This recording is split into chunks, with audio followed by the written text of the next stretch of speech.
আমি মানুষ চিনতে পেরেছি সেটা এক আমার প্রতি শেষ সিদ্ধান্তটা থাকে সেটাকে আমি আশঙ্কিত এখন কিন্তু যুদ্ধ তো থাকে না গণতন্ত্রের বিজয় আমাদের পার্টি যদি ভুল করে থাকে ভুল শুধরাতে হবে যদি সঠিক করে থাকে তাহলে সঠিক পথে আমাদের এই নির্বাচন আদায় করে জনগণের যে অধিকার একটিমাত্র পাওয়া সে ভোটের অধিকার মানবে না সেগুলো নিশ্চিত করব।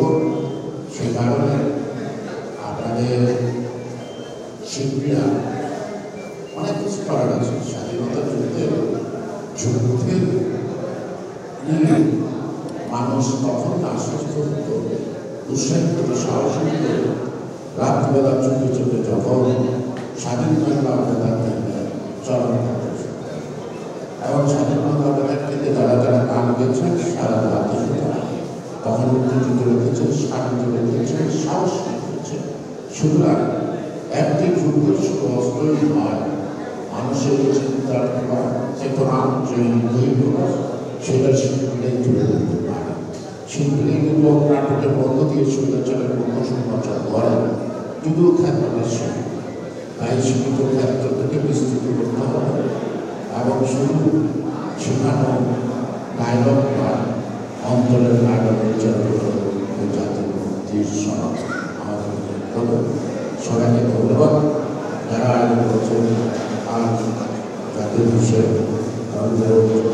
আছেন গজামিত্র চৌধুরী আছেন আপনারা মতো কিন্তু অন্য সবাই আপন সবাইকে আমাদের ধন্যবাদ জানি। আমি এখানে সমাপ্তি ঘোষণা করছি এখান থেকে সরাসরি আমি আমার জায়গা চলে যাচ্ছি।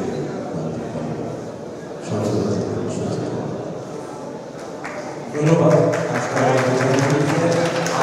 উপস্থিত হয়েছেন আমাদের বিএনপির সাংস্কৃতিক বিষয় সম্পাদক চিত্রনায়ক আশরাফুদ্দিন আহমেদ উজ্জ্বল, উপস্থিত আছেন জাসাসের সাবেক সভাপতি সাবেক বিএনপি প্রত্যক্ষ গবেষণা সম্পাদক রেজাউদ্দৌলা চৌধুরী, উপস্থিত আছেন জাসাসের যুগ্ম আহ্বায়কবৃন্দ, ঢাকা মহানগর উত্তর দক্ষিণের নেতৃবৃন্দ, কেন্দ্রীয় সদস্যবৃন্দ, বিভিন্ন জেলা গাজীপুর টাঙ্গাইল নারায়ণগঞ্জ সকলকে ধন্যবাদ জানাচ্ছি, মানিকগঞ্জ সকলকে ধন্যবাদ জানাচ্ছি।